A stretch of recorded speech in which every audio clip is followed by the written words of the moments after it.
रसमलाई अगर सॉफ्ट और स्पॉन्जी हो और उसका रस अच्छा बना हो तो उसका क्या ही कहना। आज हम घर पे बनाएंगे रसमलाई और आप देख सकते हैं कितनी टेस्टी ज़बरदस्त बनी है। ये बहुत स्पॉन्जी भी है। बनाने के लिए हम इस्तेमाल करेंगे दूध। यहाँ पे मैंने इस्तेमाल किया है खाइबर का मिल्क, क्योंकि ये लो फैट मिल्क है। अक्सर मैं इसी से रसमलाई बनाती हूँ। लो फैट मिल्क होने की वजह से इसमें रसमलाई सॉफ्ट और स्पॉन्जी बनती है। यहाँ पे हम थोड़ा सा विनेगर ऐड कर रहे हैं इसमें, जिससे कि हमें दूध को फाड़ना है, यानी कि दूध कर्डल होना चाहिए। उसके बाद हमें इसको मिक्स करते रहना है। इस स्टेज पे पहले दूध थोड़ा ल्यूक वार्म था, गर्म था, तब जाके मैंने इसमें विनेगर ऐड कर दिया है। ल्यूक वार्म मिल्क में विनेगर ऐड करने से वो फट जाएगा। फिर इसका जो ये वे है, यानी कि पानी, वो अलग हो जाएगा और ऊपर अलग मिल जाएगा हमें ये फटा हुआ दूध, जिससे कि हम फिर रसमलाई बनाएंगे। इसको अब हम मसलिन क्लॉथ में डाल देंगे, मलमल के कपड़े में, और इसको आप कहीं पे रखेंगे लटका के, ताकि एक्सेस पानी जो है वो इसका ड्रेन हो जाए।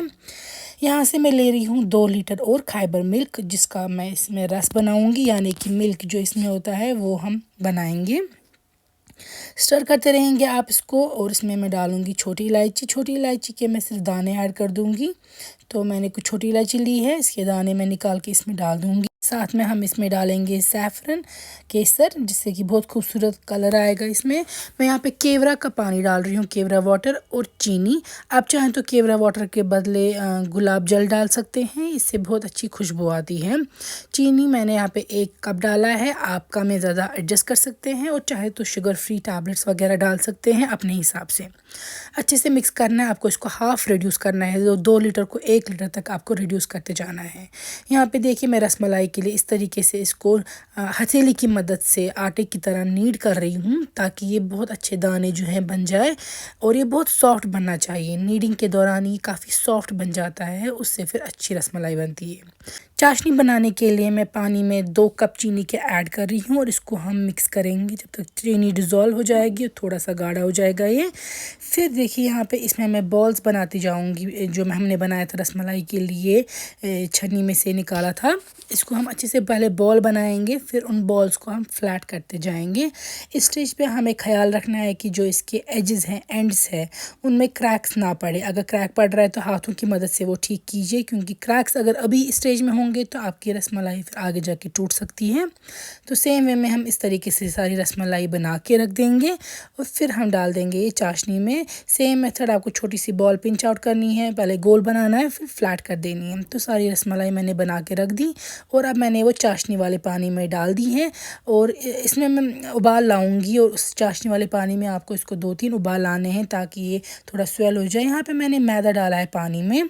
मैदा और पानी इसमें डालने से एक जो बहुत ज़बरदस्त चीज़ हो जाती है, जो ये चाशनी वाला पानी है, इसमें बहुत हद तक जाग आ जाता है।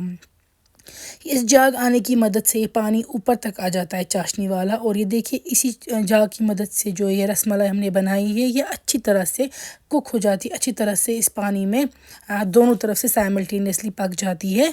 तो हमें अलग अलग तरीके से इसको फ्लिप नहीं करना पड़ता है, इसको बराबर ऊपर तक ये पानी जाता है, और ये हो जाता है मैदा और पानी मिक्स करके डालने से, मैदे वाला पानी। यहाँ पे आप देख सकते हैं इनका साइज़ कितना बड़ा हो चुका है। अब हम इनको निकालेंगे, और चाहे तो आप थोड़ा सा ठंडा पानी डाल के इनको पूरी तरीके से निचोड़ लीजिएगा। यहाँ पे देखिए दूध भी तैयार है इसका, रसमलाई का। तो हम ये डिश आउट करेंगे, और जो रसमलाई हमने बना दी है वो देखिए साइज़ में कितनी ज़्यादा एक्सपैंड हो चुकी है। ये हम इसमें डाल देंगे दूध में, और इनमें क्रैक्स नहीं बने हैं, ये मैंने निचोड़ के अच्छे से रखी है, इसमें अब हम डाल देंगे। और ये हमें कम से कम रखना है 4-5 घंटे फ्रिज में या इसी दूध में, क्योंकि दूध में रखने से इनमें फ्लेवर आ जाता है इसका। तो या आपको इमीडिएटली आप चाहे तो खा सकते हैं, लेकिन बेस्ट रहेगा अगर आप इसको 4-5 घंटे के बाद खाएंगे। उम्मीद है आपको रेसिपी अच्छी लगी होगी।